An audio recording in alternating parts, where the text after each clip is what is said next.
Next, I'm happy to introduce my city council representative, a fantastic person, the Honorable Leah Webb, city councilwoman for the 4th District in the city of Binghamton.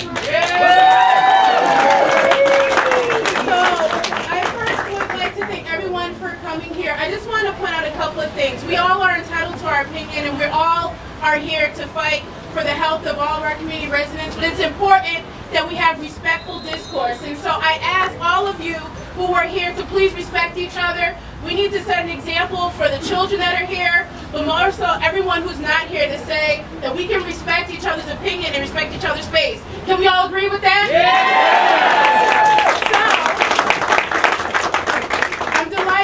To be here, and I have the distinct honor and privilege of introducing our next speaker. Dan Lamb is a congressional candidate running in New York's 22nd Congressional District. The district includes 3 of the 5 counties in which the possible fracking experiment may be permitted, and can be considered the geographic epicenter of the fracking debate. As a lifelong environmental advocate who believes that our path to prosperity must include clean and renewable energy, Dan is ready to stand up to Albany, Washington, and the shale gas industry to protect the health and safety of New York families. Ladies and gentlemen, please welcome Dan Lamb.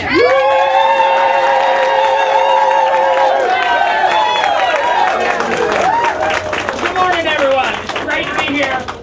Thanks for coming out. This showing is indicative of what I've been seeing as I travel across this district and know how much folks care about this issue.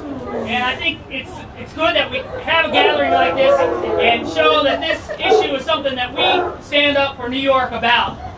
I have made clear in this campaign, as I'm running for Congress, that we can't move forward with gas drilling in New York State because there are too many unanswered questions about protecting our health, protecting our environment, and making sure that these promises about economic revival are really true and not just fraudulent. We don't see, so many promises to hire local labor with all these promises about economic development coming to New York State. I don't buy that this is going to be the revival that it's been sold to us as, but I have more concern about the health of the environment and public health. And you know where I stand on these issues. I want to continue to press for a comprehensive health study for gas drilling, not just in New York, but across the United States.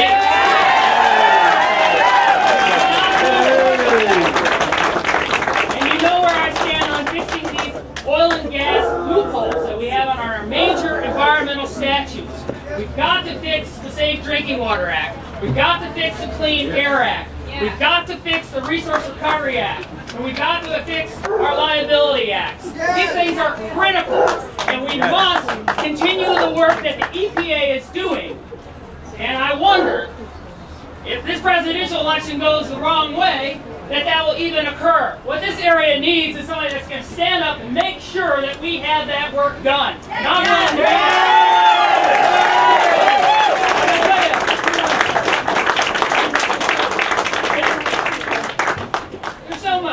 that we don't know yet about fracking. I mean, we know plenty, but the only thing scarier than what we know about it is how much we don't know yet about fracking.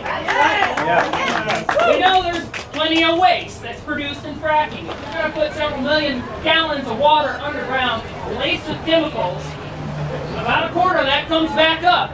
And that water has benzene, toluene, volatile organic compounds, radionuclides, a whole host of other things that aren't ready to go in wastewater treatment facilities, aren't ready to go in landfills, shouldn't go out of state. We don't know the answer to that question. We don't know the answer to how much methane gas escapes in this process and the pernicious, deleterious effect of methane gas in the atmosphere. The EPA has yet to accurately tell us how much methane gas can escape. We need to know that answer too. And we certainly don't know what type of chemicals. The industry has fought this tooth and nail. Full disclosure is absolutely necessary before we can do anything close to allow fracking in New York State. And I stand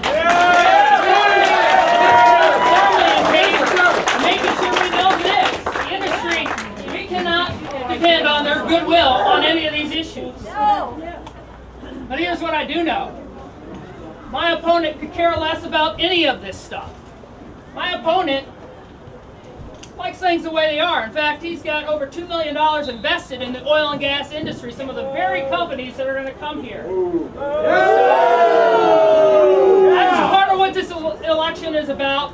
We got to stand up to the oil and gas industry that's running lots of advertisements trying to teach us how safe and how necessary fracking is in the United States. We know better. We've got to pull together, work together, win elections, particularly mine, and